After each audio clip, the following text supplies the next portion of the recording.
So I want to welcome everybody. My name is Bill Spangler-Dunning, and I serve as the regional minister in Virginia. And this is DOCTALKs, a ministry of the Christian Church in Virginia, both for Virginians, but also for the whole church. And we hold conversations like this just to help the whole church. And I'm really glad that you're here for this particular topic is, so you want to be an interim minister. And so the way that these conversations work is that the first 30 minutes of this hour, I will ask our interims, particularly from Disciple Interim Ministry Network, to talk, answer a few questions. As a regional minister, myself and seeing anybody else here, I know Sandy is here from Florida. We'll also be able to answer questions or talk about that because, you know, we regional ministers, we really like interim ministers. We need them a lot. And so just want to be able to affirm that and just trying better ways to connect with you all. So we're going to get started here. So you want to be an interim minister.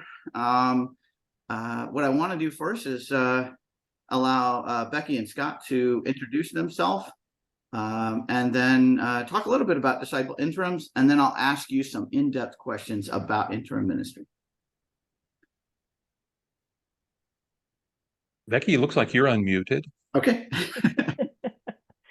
Hi, I'm Becky Kirby, and I'm a disciples minister who lives in central Illinois, out here in farm country. And for those of you who've gotten way too much rain, you can send a little more our way. It's gone around us every time, so we'll take that.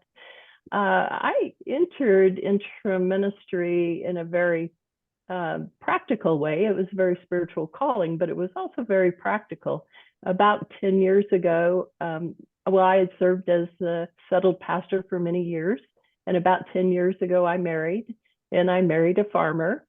And, you know, I knew he wasn't going to be moving to where I was 3 hours away and wouldn't be following me around where I was going. So I decided to try interim ministry. And it was perfect for me. I'm a second career minister. I started in business, and all of the education and skills I had there came together with my seminary training, and it was just wonderful to go into churches and to be able to help them during those times of transition. It was it's just an amazing thing to be able to see congregations, to see those congregational leaders, to talk to them about who are you now, not 1950, not 1980, but who are you now? And who are your neighbors? What is your neighborhood like? What is God calling you to do in this day and time? And I just love it when they get involved with that and they rediscover a vision for themselves and a way that God is calling them forward. And then when they make the connection that their search team can use this information in finding their next settled pastor, that's even better because then they go, oh, okay, this will be worthwhile. And just think about it as a settled pastor, to be able to come into a situation where the congregations already has an understanding of who they are. They have an understanding of what God is calling them to do. They're not waiting for that settled pastor to come in and say, oh, this is what you should be doing. They already know what that is. And they're saying to their candidates, this is who we are. How do your gifts and your skills and your talents align with that? And how can you lead us forward in that way? So it's been perfect for me. I've done all kinds of interim ministers from short to long to super challenging, especially when it comes to conflict transformation. So there are so many different ways that interim ministry helps a church going forward. And I appreciate the opportunity to be here. I'm the administrator for Disciples Interims, and usually that first contact you have and a co-teacher for the class. So we enjoy the opportunity to talk to each of you. Scott or Jean? Yeah, we have Jean Vandergrift. Jean, would you like to go next? Jean's also on the executive team. Yeah, thank you. Thank you, Scott. And I was noticing some folks' names and faces that I recognize from this call. It's really nice to connect this way. I guess it's been over the last 10 years that I've been serving as an intentional interim minister here in Massachusetts, mostly in New England, where we have, I'm recently retired from ministry, and it's the United Church of Christ up here with whom I work most closely. So after I finished a degree program in Boston, what's my call going to be? And so it was over the course of that transition that I found that interim ministry was a viable path and call for me. It brought together pastoral experience of many years. It brought together research that I'd done on my dissertation about transforming congregations. And it brought together tasks that are a part of intentional interim work. So over the course of about the last 10 years, I was serving with congregations in the United Church of Christ doing this. When I think about a lot of what Becky says resonates with me and my own story, but I would just share that in one congregation, one of the things that was most gratifying is that they had a ministry that had gone off the rails very poorly. They were in the process of looking for the next pastor, but they had a lot of reckoning and healing to do. And as is the case in most of the interims that I've served, there's always, if not everyone, there's at least a group of people that want to be done with it like yesterday. They don't really want to take the time. They don't understand why we need to do that much work. I mean, can't you just get somebody else in here? And in this case, they trusted that we knew something about what we were talking about as interims and that it would be good for them. And sure enough, it was. And one aspect of it that was very good for them was they had been burying their feelings about this conflict with the former minister and wanting to jump ahead and just leave it in the past. You know, you've heard all these kinds of things before. But when we worked through some significant conversations about that, they really were able collectively to put it into the past. One of the extra things that was nice about that particular story in that particular congregation is that this was UCC and they had gone with the Disciples of Christ minister beforehand. So when it came to calling an interim minister and they found out that I was Disciples of Christ in background, it was a real leap of faith for them. But at least after we'd gone through our process and then they went through the search into their next minister, who was UCC, at least I had helped to redeem their opinion of their sister church, if you will.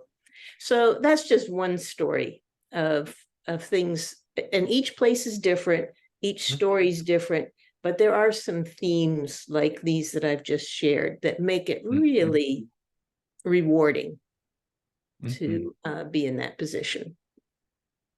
Thank you, Jean, for redeeming us and for telling us a good story. Disciples still have status. Thank you. I'm Scott Woolridge. I worked 30 plus years in regional ministry and really found my connection and passion for interim ministry while I was serving on regional staff, that I was a helper for congregations and walking with them through this transition time. So I took the interim ministry networks training and then served as a helper, you know, walking alongside interim ministers, congregations. And, you know, I ended up being kind of the consultant, trainer, worker alongside the people who were in the trenches every day. So I would come in with the interim and train a transition team and walk that path with them. In a lot of those churches, we did visioning. And I saw the power of interim ministry. And what I say to ministers is, if you want to see change in the life of the church, if you think that's possible, go into interim ministry. I think the churches are more open to change when they are in that interim time. And a huge part of that comes with a gifted interim minister asking great questions and not dodging. You say, we don't talk about that here. So then your question is, so help me understand why we don't talk about that here. That you can do that. And you say, you're fired, or you say, 30 days notice, but you're putting things on the table. So you can do it in a non-threatening way. I really see the interim time as building health and vitality in the congregation. There might be some things that have gone off the rails or they just stopped doing. And I think that you can say, we have an opportunity to reset, to say, where are we going? And Becky alluded to this in terms of talking about the now. Who are we now? That identity. What's our situation for ministry, our ministry context? And in light of who we are and where we are, what is God calling us to do? Where is our heart breaking? Where is our community calling out in need? And what does God want us to do about that? So I feel like they're open to those questions, open to talking to one another about that and moving forward. In our training in disciples interims, we talk about the 5 focus points of heritage, leadership, mission, connection, and future, and have a whole unit on that in our training. But we also have a roadmap to say, here are some things you can do to get started, and see what fits your situation and start working with a team of people to move forward. So I feel like there's a lot of support, a lot of help. And I want to say that we have some star alumni on your screen as well. See the ones that are giggling and their faces turning red? Those are the ones that have taken the training, and we're delighted that they are with us as well. So Bill, what else would you like to know from us in terms of interim ministry? So part of the reason why, particularly this conversation, is because interim ministry is needed in the life of the church.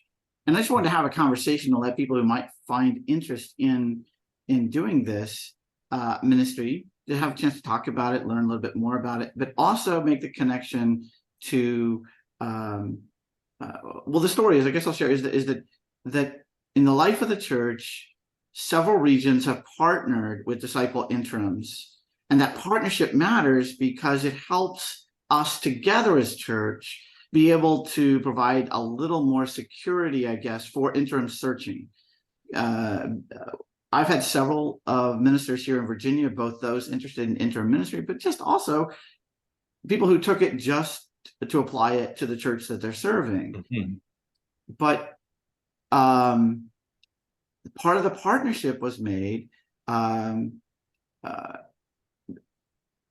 because I constantly need interims, and sometimes people don't go into interim ministry because it's a little insecure. I mean, how are you going to get your next position? How are you going to find out about that next position?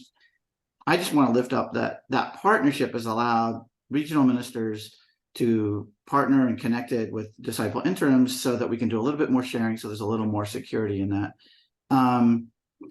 I guess I want to go to Sandy here for a minute. As a regional minister in Florida, I guess I should say, do you ever need an interim, and why?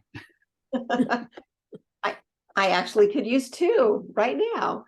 And there are 2 particular situations that I think an intentional interim will be very helpful. One is an African-American church we have that called a pastor 10 months ago. And then Hurricane Ian came and damaged their building.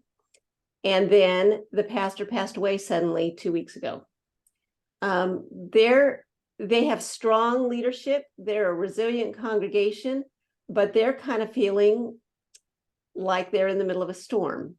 And so, someone with some skills to come in and walk alongside them as they figure out, what do we do next? Oh, and I should mention that they had been in a really long search before they found the pastor 10 months ago. So, the thought of starting another search also feels overwhelming to them. So that's one situation. Another situation is I have a pastor who's been at the church for 35 plus years, I think, retiring at the end of the year. And I met with their search committee, they just formed, and they said, this is the name of the pastor's church. Everybody in town knows this as his church. So they have work to do to figure out who they are apart from this pastor. And so I think an intentional interim could be very valuable for them as well.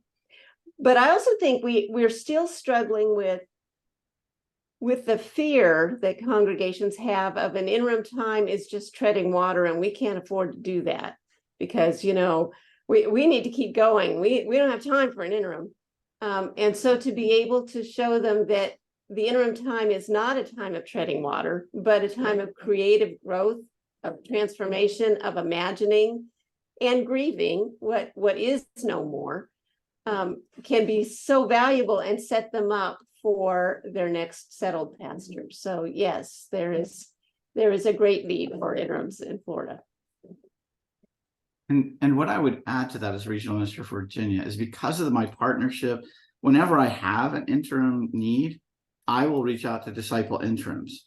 And so because of that really, sort of creates that network that can be helpful to provide a little bit more security if you're doing that. I'm going to go to Scott because you told me a story. If I asked, would you do anything differently in your life? And I know I sometimes tell people right now in interim ministry, if I had the ability to be a little less geographically located, knowing the constant emails I get from other regional ministers saying, gosh, we can't find interim ministers.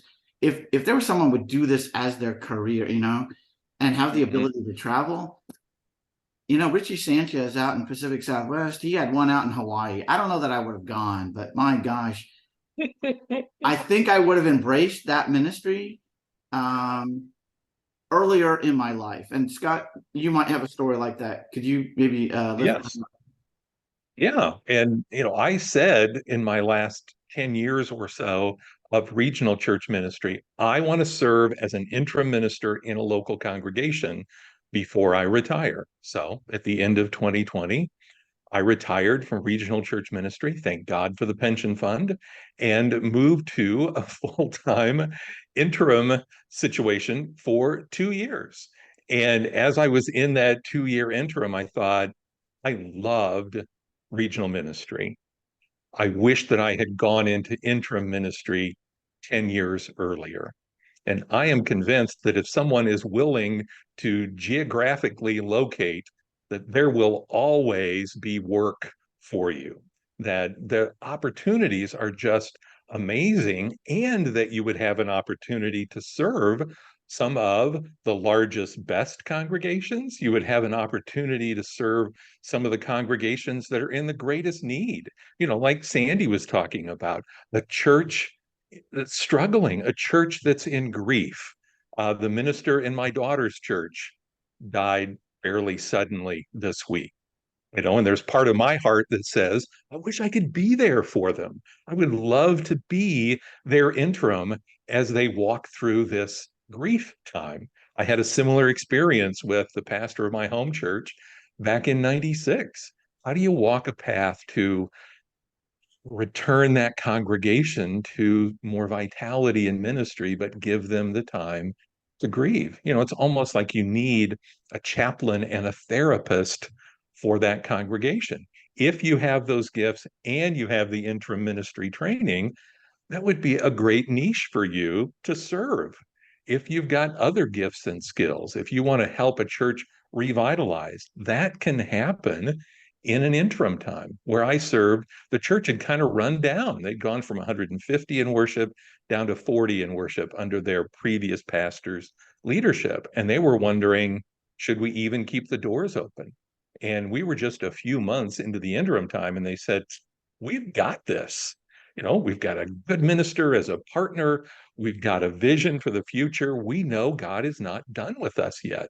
So that encouragement, that practical work together just turned that church around. So if you want that kind of adventure in ministry and say, look, we're making a difference, interim ministry is that place. And there literally are dozens of good places to serve across the US and Canada. Next, open this up a little bit is, you know, when people ask me as regional minister, should I go into ministry? You know, who should or should not? Or even in the conversation we had not too long ago about so you want to be a regional minister? And one of the questions we asked was, you know, who should and are there people who maybe shouldn't consider this ministry? So I ask it of the interims too. Who should consider being interim minister, and are there certain things that maybe if you have certain traits, interim ministry will be very difficult?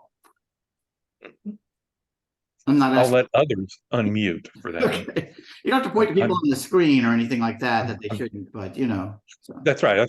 Let me list you some names, okay?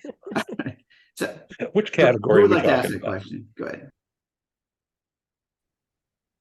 Well, from my perspective, I think an interim minister needs to be able to embrace change, because you're asking the congregation to look at who they are and lead them through a time of transition, a time of change.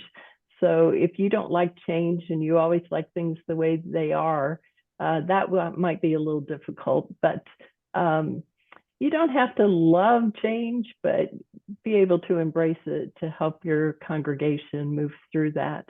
Have a heart for the congregation wherever they are. That ability to look at the big picture, to be able to come in and take that balcony view as we talk about it, and be able to say, I see these things going on and those, and be able to help those leaders set the goals for the interim time. Every interim that I've done, we have set goals. We have a transition team that helps with that process, and the congregation helps with that process, and we set goals for the interim time. So by time I leave as an interim minister, we have met those goals or amended them if they were no longer appropriate or to the situation. And so they have a sense of accomplishment, and so do I. I think a person needs to, in this kind of role, needs to have an analytical side, the ability to assess the lay of the land and to perceive where the growth edges are in a particular congregation. So you have to be a person who listens as much or more than you speak. And always trying to, if you like a puzzle, for example, that's a helpful trait. I think that if you are one who is not organized or you're not keen on setting goals and objectives, as Becky was talking about, or helping to keep a congregation moving along with their feet to the fire, and at the same time having the grace to take what time it needs, that's a quality that's needed. And if you would rather just let things fall out as they will, and that's probably, then interim ministry is probably not your cup of tea. Those are a few things that come to my mind. And I think about a person who's self-differentiated, has good boundaries. One of the first things that we recommend that you put into a covenant with a congregation is that the interim minister is not a candidate for the settled pastor position. That way you can speak your mind, you can do your job. You're not auditioning from the very first sermon that you give to say, ain't I wonderful? You want to keep me, right? That's not what this is about. So Right. it's doing a good job, and they can fall in love with you. They can say, we have a keeper, you're the best minister we've had. And you say, I appreciate that. I love you. I'm giving you my all, and I'm not staying. And it only took me a year and a half to convince this church that I was not staying. I was very firm with that. And they did form a search committee. And because they had done their homework, done their visioning, knew what kind of gifts and skills they wanted in their next pastor, they made a great call for the next settled minister. Sandy, you wanted to say something. Yeah, I would echo what's been said and say that that a good interim minister needs to be able to enter into the system quickly and leave, leave quickly, disengage. And that's the piece I tell congregations, if I get you a good interim, you're going to fall in love and you're going to want to keep them. And that's, and so it really takes the interim minister to hold that line. Yeah, so enter quickly and disengage quickly. Excellent. That's all good. I'm going to ask one more question, and then I hope you all have some questions today. We really want this also to be practical, trying to encourage you to consider interim ministry or learn a little bit more of whatever you need to ask. And last question I would ask really is, you know, there are lots of things that are similar. I've had some of our ministers who serve congregations take the disciples interim training, and it's really helped them. But I would wonder what you all think is some distinctive pieces between a settled pastor and an interim. What's the kind of differences you might lay out, and from the regional minister perspective as well as from settled interim? So what's the difference, and maybe what's the same? So. To me, an interim minister does all the regular stuff that a settled minister does. So the preaching, the Mary, the Barry, the committee meetings, those sorts of things. But what's layered on top of that is what we call the interim tasks. We have a recommended way that a transition team is formed. You get the people in the congregation who are trusted the most, and you meet with them often. They become your pastoral relations committee. And you talk with them about, where are we as a congregation? What kind of goals do we need for the interim time? I even asked my transition team to read a book with me. I think they read at least 2 or 3 chapters of that book. We talked about that. We worked together, and we hashed things out in the transition team and then rolled it out to the congregation. So you've got all the regular ministerial duties, but on top of that, you've got the work of the interim time. And to the degree that you can convince them this is going to help you in the future, this is going to clear the table of some of the issues in the life of your church, it's going to help you call the right minister for the next chapter, and it'll go better. They say, okay, I will play along with you for a while. So they never want to talk for as long as I want them to talk, but we're always trying to make progress. I would echo with what Scott has said there and respond to a concern that Sandy mentioned, which is what you're doing as an interim is real ministry just as much as the settled pastor role is. So it's not just filling in for a time, and things don't go, it's not as if there aren't people who are baptized, that there aren't people who join the church, that there aren't new initiatives that you can start. Everything doesn't have to be on hold. In fact, if you're doing a good interim ministry, it's doing it for a certain period of time, but it is all the way, and you're giving yourself, your whole self, just like you would to a settled pastorate, I believe. One of the differences is that maybe there's enough of an urgency in that period of time of an interim that you might be able to have people buy into this quickly and move on it more quickly. And when I say it, that includes visioning.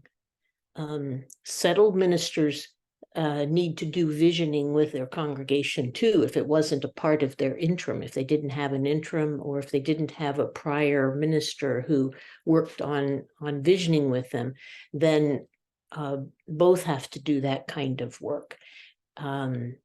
And it's just that it gets a little bit more urgent because in an interim, because then they say, oh, so now we won't wait for this new settled minister to tell us what to do or to vision with us. We'll be able to come out of the gate running, so to speak, ready to go, and we'll look for a pastor that has those kind of qualities rather than somebody who's just vaguely better than the one that was before, or someone who was just like the one who was before, or someone who is completely different from the one before.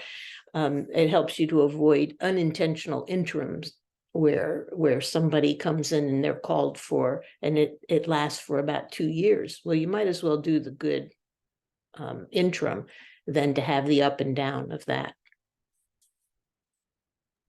Yeah, the only comment I'd make goes back to Sandy's point that it's a defined period of time. It's undetermined period of time, but it's a defined period of time. And so the difference is that you are leaving.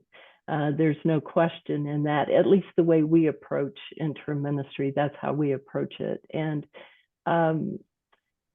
it's really meeting a congregation where they are within that constraint too. I started at one church as an interim, and they had experienced a lot of change, had problems with the previous pastor, et cetera, et cetera. And so they said, we need a break. And so we took time in the beginning, knowing that they would be without a settled pastor maybe longer because of it, but they were not ready to step into visioning. They were not ready to look to the future. They needed time to grieve and mostly to just catch their breath. And so we did some restorative work, and that was really fun. And then they grew into that point where they were ready to move forward. But it's the leaving part that's different. I think you do give yourself, and it's hard to leave. It's hard to leave those people that you've really come to love and respect and appreciate. But they knew from the beginning, and so did you. So you just suck it up and do it. I think there's just one more point that I would add, that there are so many churches looking for settled pastors, and that the pool of available ministers is so much smaller than it was even 2 or 3 years ago. So how does a church make itself stand out? A few years ago, I was leading a board retreat in a church that had reduced its board size down to 11. Their settled minister had just started, so there are like a dozen people in the room rather than 50. And the minister, after about an hour into this board retreat, said, "Could I say a few words?" I said, "Yes, finally." And what he was saying, as we were looking at the vision, he said, "If you hadn't done the work of visioning in the interim time, I would not be sitting here with you. I determined that I would not go to a church if it didn't have a sense of God's call for them." So a way to position your church for getting a great next minister is to do the work of the interim time, especially the visioning. Greater health, greater vitality, greater clarity. It's going to make you much more attractive to that next minister. Excellent. And again, I hope you all have some questions. We really want to encourage you to consider this. I have to emphasize this partnership between regions and the disciple interims. It's just good for the church. And so that's partly why this conversation as well. So what do you got? You got questions that you want to, any question at all is a good question. So, or we'll have a lot of silence. I don't want to ask a question. I just want to, I am one of those that went through the DOC interim training program, and I'm very grateful for all of the wisdom and things that Scott and Becky and everyone shared during that process. So I highly recommend it. One of the things that I've learned with the church that I serve, they immediately, like you said, they want you to stay. And I have to keep reminding them, no. And I keep telling them, when your settled pastor comes and that kind of thing. And in the beginning, the church that I'm currently serving had a period of time with an ill fit they called someone that was not a good fit for their ministry. And so they suffered a lot of shrinkage and the financial hit that went along with that. So they need to do some recovering, and they need to do some visioning work. But and we're doing that, and they're doing great things. But they were, at first they were worried. They were like, we're going to get attached to you, and then you're going to leave, and we're going to be right. And I'm like, just relax and trust the process. But they were hurrying. And at one point, I was even able to say, do you think maybe this is why you had the ill fit in the last call? Maybe don't hurry this process. Let's work on these things so that you have a congregational profile that is true to who you are and what you're looking for, so that you can find the right pastor that matches that same passion that you have for all of these areas that you are passionate about. And the time that I shared in that interim course that DOC interims offer helped me to figure out ways to look at the bigger picture and pull the reins in on them occasionally, because I've had to do that a few times. And so I highly recommend the training and the ministry.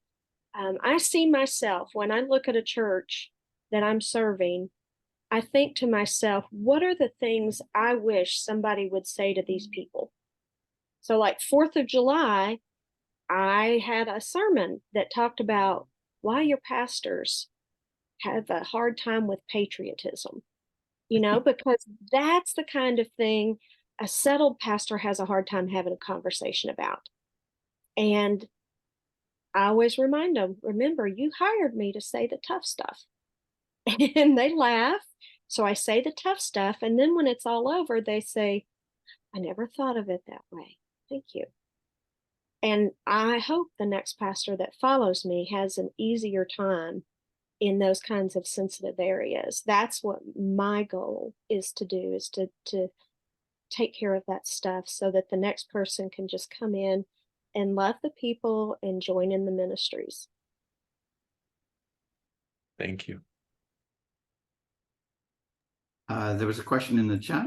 How does one even become an interim minister?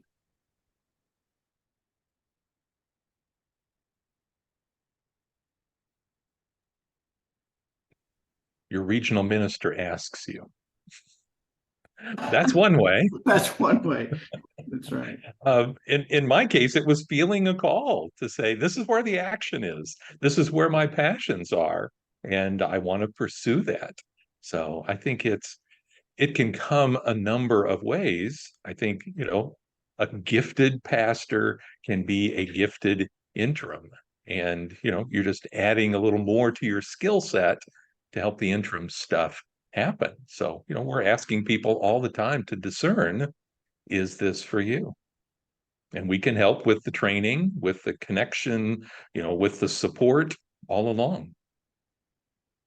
Yes, Clint, or UCC conference minister tells you to apply for the job. That's how it works. You get an offer, to say you do well at this, so here we go. And some of it is you learn as you go. Some of the students in our class say, the stuff you taught last night, I copied it and gave it to my transition team on Tuesday morning. So it's learn as you go, just in time delivery. And you have mentors, you have coaches, you have helpers along the way.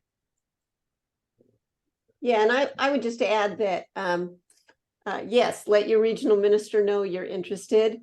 Indicate it on your search and call profile in the first or second slot of choices. If it falls below 1 or 2, I wonder, do you really want to do an interim, or is that a last resort kind of thing? And I would encourage the training, whether you take it, before the call. It's ideally before the call, because having that training on your search and call profile does give a congregation confidence that the person we're calling has the knowledge to do this. in this particular role. But if you don't beforehand, consider taking it, while you're doing it. I think the transitional skills you learn in that kind of training are valuable in all ministries, because in some ways we're all in transitional ministry, but particularly for the interim time. And it could be, just in time training that you find you're getting. Right. And Interim Ministry Network offers interim ministry training, that some of it's in seat, some of it's virtual, a lot more hours, more in depth, and quite a bit more expensive than the $500 we charge for 14 contact hours, like 7 consecutive Monday nights usually.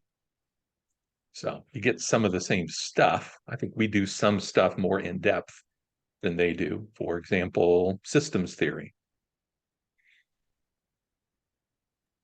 Yeah, I mean, go ahead. Sorry. Go ahead, Bill. I was going to answer the next question. Okay. Definitely as from a regional minister perspective, two things I would say is, as I already mentioned, is to reach out. If you're feeling a calling to interim ministry, just reach out and talk to a regional minister. It's because that helps us get to know you. Definitely put it on your church call papers that way. Get the training. That's critical. But the other piece is to know that you may suspect it, but we regional ministers do talk with one another. And so if we know who you are, almost weekly, we're talking to each other and we're trying to share information. So if we know your name, we also will share it with each other. And, that's our role, is to help sort of make those connections.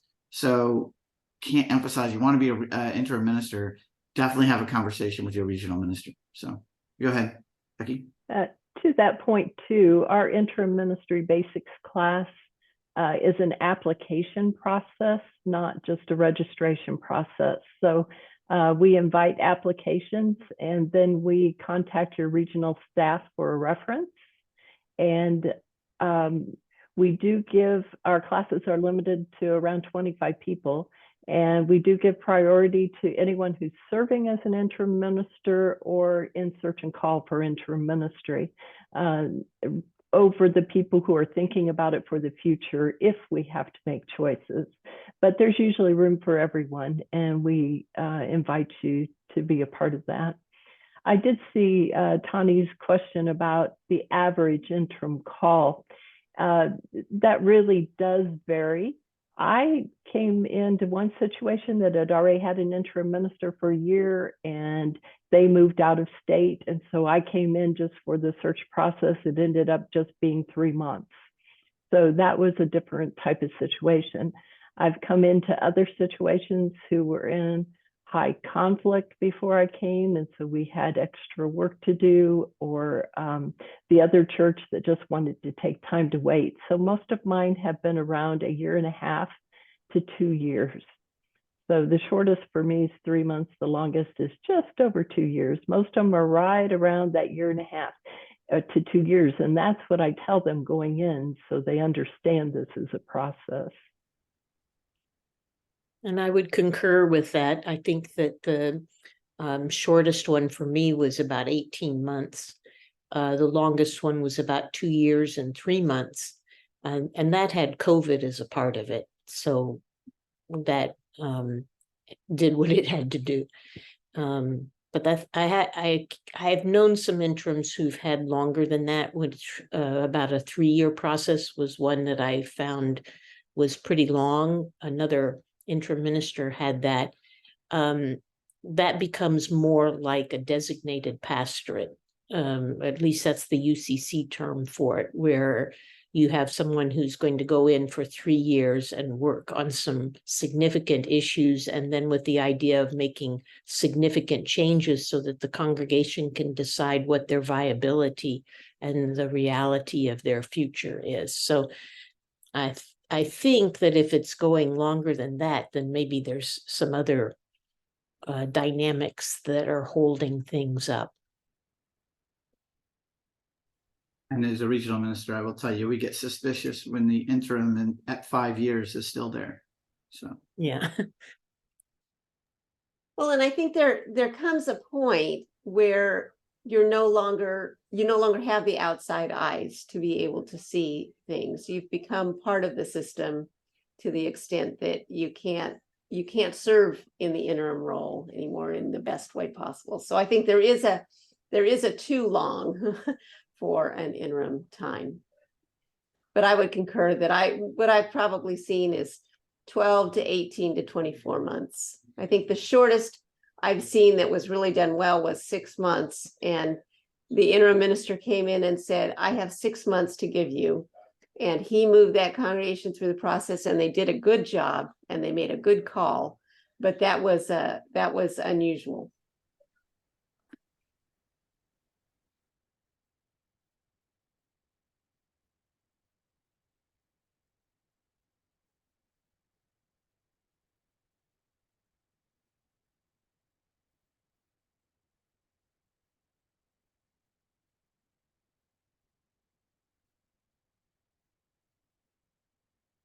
Sorry, I was having problems with mics. I'll go read this question. What problems, if any, have you encountered? Have you encountered vision casting with a search committee and the pastors being interviewed through search and call?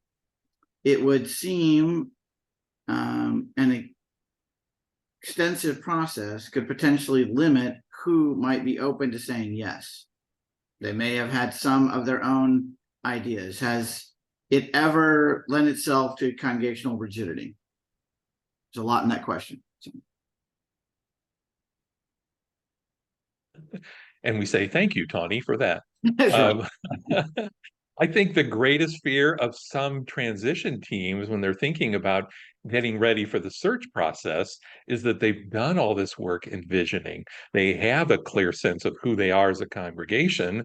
And then they think, what if the search committee doesn't use it? And they found a way to take care of that. And that is that many members of the transition team agree to serve on the search committee. So they're carrying all of that information. And they can say to ministerial candidates, this is what we're thinking for our future. What are you thinking? So it's not like it's all locked down and locked in, and you say, and this is what you're going to do. It's coming in and saying, and we want to have your imprint, your thumbprint on this vision as well. We're convinced that you may have some gifts to contribute, and we're open. This looks like our ministry plan. This is plan A. If you got some good ideas, we're open to that. So we're not going to lock you out and say, you should have been here when we were planning this. It's, you've got gifts and skills. You bring something to the party. Let's see what you've got. Let's do this work together. Is that helpful? Yeah, I think so. I think I just thinking about ministers that I know, and even myself, like if you come in and there's already this set plan, and the minister has their own kind of hopes and dreams for a congregation too. So my experience with a long-term congregation can be like a rigidity, like this is who we are. And I was just wondering, the question more lent itself to, does that process like dig that even deeper? But it sounds like a lot of the other training helps them. I don't know. It seems like it would be a balancing act to me, because I feel like that process of vision casting and doing all of that before a minister could be potentially, for lack of a better word, harmful to the new minister, especially when I heard you say there's a small pool of ministers available. So yeah, and I think it's almost like a vetting process where the minister says, I see your vision, I see what you want from a minister. Those are not the gifts I bring. So I'm going to bow out of that and pray that you find somebody that is really excited about what you're saying. So it helps you make a good call. Yeah, I want to, because there's several questions in the chat too. Does the shortage of pastor make longer interims? I've not seen that trend necessarily, but I'd be wondering if you did that. And you should know that it's really pushing us to change in the life of the church in other ways too. So even the regional minister started doing a monthly call on search and call, unless they just sort of help each other do it better, but also there's sometimes some ways in which we can do search and call, make it shorter. There are different techniques that, and it's more collaborative of a process that I think is helping. Now, this is an advertisement for Virginia. I will admit that. Unfortunately, I would say, as much as we talk about shortage, I don't have enough open pulpits to recruit a lot of good pastors. So I'm not necessarily seeing those same trends that I'm seeing in other places. So in certain places we are seeing that. But my average search right now is taking 6 to 9 months at most. But what it has to do with, that's connected to interim ministry, is the better we do the prep work ahead of time, the shorter the process. What makes these processes go longer is it's like they are dating with the candidates, trying to figure out who they are with the search and call process. And I would rather them do that with an interim, or minimally, at least with me and some of the things that I work with a congregation as we prepare. So I actually think the interim shortens that search process if we do it the right way. So there are other questions in the chat. Those are good concerns. I think the concerns of a lot of interims. The first one, you know, the inconsistency of call. That's partly why the partnership with Disciples Interims, we're trying to address that. Those who've been interims, have you found long periods in between your calls? I think the longest for me was about 3 months, and that was really pretty challenging and stretched it for me, because there's only so much that you can save up for in between type things. I think that was about the longest for me, and I was staying geographically in New England too. I wasn't open to at that point wasn't open to further and beyond. Yeah, and I think that's part of the key. If you're willing to go to the position, we hear from regional ministers all the time that there are a lot of interim positions available. If you need to stay, like when I started interim ministry, I was a newlywed. I didn't want to be gone all the time. So I only would serve churches within an hour and a half of my home. And as it was, most of the time I kept busy. I had a really good relationship with my regional minister and staff. And so they were able to say, we have this experienced interim. So that helped as well. But that was always a concern for me as a settled pastor, when I really felt that interim ministry would be a great place for me. But being a sole income, I really wasn't able to do that, because I didn't have substantial savings at that point as a newer pastor either for those interim times. So it's something you have to kind of prepare for. Right. Unfortunately, yeah.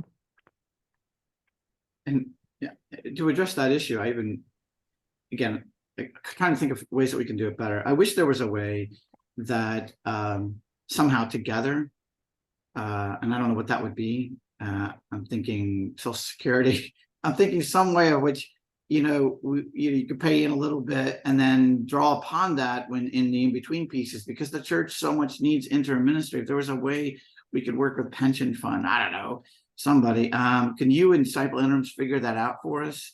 Well, we've had a conversation with pension fund and talked with them about an interim minister setting aside funds for those gaps, those in-betweens. And we've even had conversations about setting up TDRAs for that purpose. So it's put it in, take it out. And, if you make that contribution after you pay taxes on it, then there aren't any negative tax consequences for pulling out of your own savings account.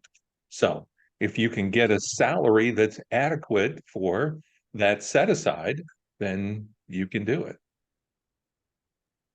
Yeah, I mean, I hope we can get there. I think that would at least address that issue. I know that's what keeps a lot of interims from people from entering interim ministry, because that fear. But I also want anyone to know that we're trying to work on those things. Partly, again, as regional ministers, taking care of our interims so that we sort of watch when your interim's coming, to an end. We kind of know that we start looking for you as well. We're partnering with you for that. So, sorry, the chat's gotten really busy, and can anybody else go back and grab some of those questions for me?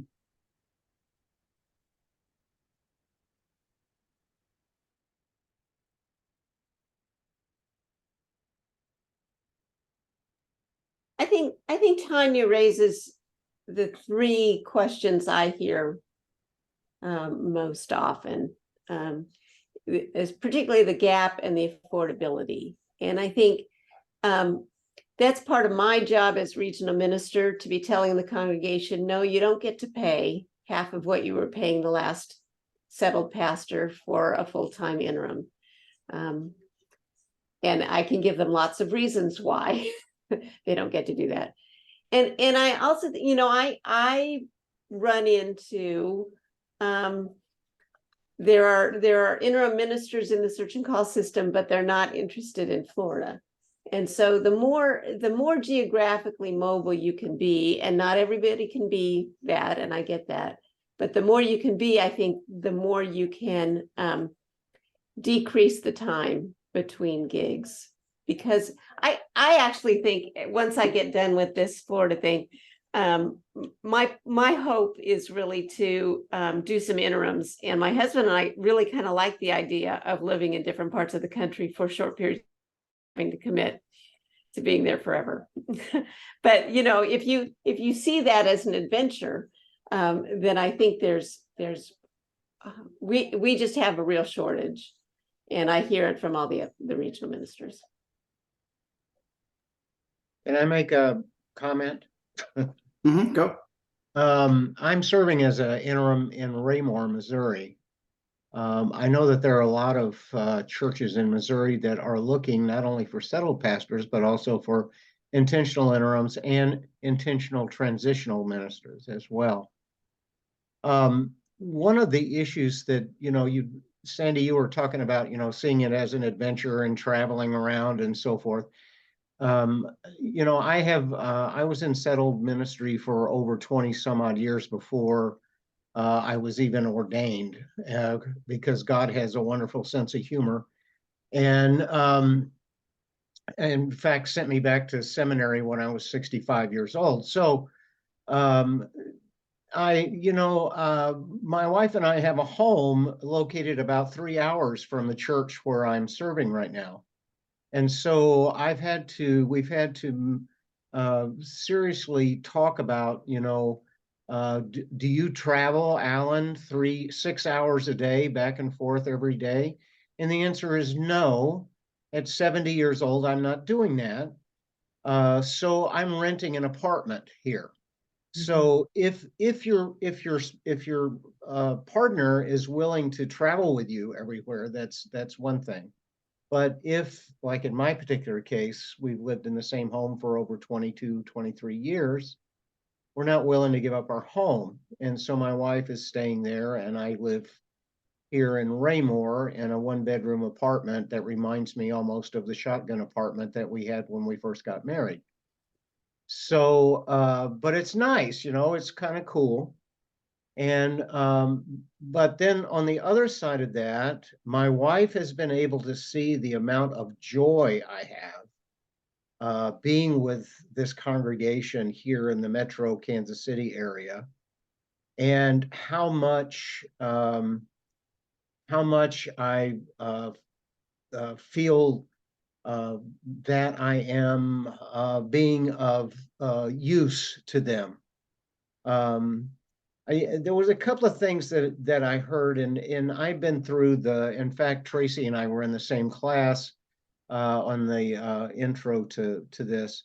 But some of the things I've discovered now that I've been in this almost a year now, is that, and I think Becky talked about this a little bit, if you're not a person that likes to deal with change, one of the things that I've discovered here is that I need to be flexible, and that deals with change, but at the same time, I've got to be able to recognize the entire dance floor, right? And see the dance floor for what it is. And there are a lot of people out there dancing, but I also need to be able to pick out who's dancing, And then if I see somebody that's doing the tango really, really, really, really, really well, I may kind of wander over to them and say, hey, have I got an idea for you? And then I start doing what Scott so eloquently has talked about. I start asking a lot of questions. And I know that there are some people here at Raymore that have gotten sick and tired of me asking questions all the time, but I can act stupid and ignorant because I am about the history of this church and the matriarchs and the patriarchs and the oligarchs and the czars and the kings and queens, So the other piece that I've noticed, and I will tell you that for the most part of my settled ministry, I was bivocational and held some. I was an administrative senior lead in a lot of not-for-profits and state agencies, and having those skills has proven to be extremely beneficial as an interim. To be able to sit down and be able to read a balance sheet, to be able to sit down with the church treasurer and say, why are we doing this? If I understand this correctly, and to walk through this. And so those are some things that I would lift up that I think are things to think about in the interim ministry arena. I'm loving it. I'll just be honest with you. I've been able to bring some of my strategic planning training and leadership training that I've had in the past, and all of that into bear on this. But the big thing is, if you're afraid to ask questions, I don't think you can do an interim really, really well if you're afraid you're going to hurt somebody's feelings. By asking questions. You've got to, as Tracy pointed out, you've got to ask the hard questions and then wait sometimes in the silence for the answer, not rush it.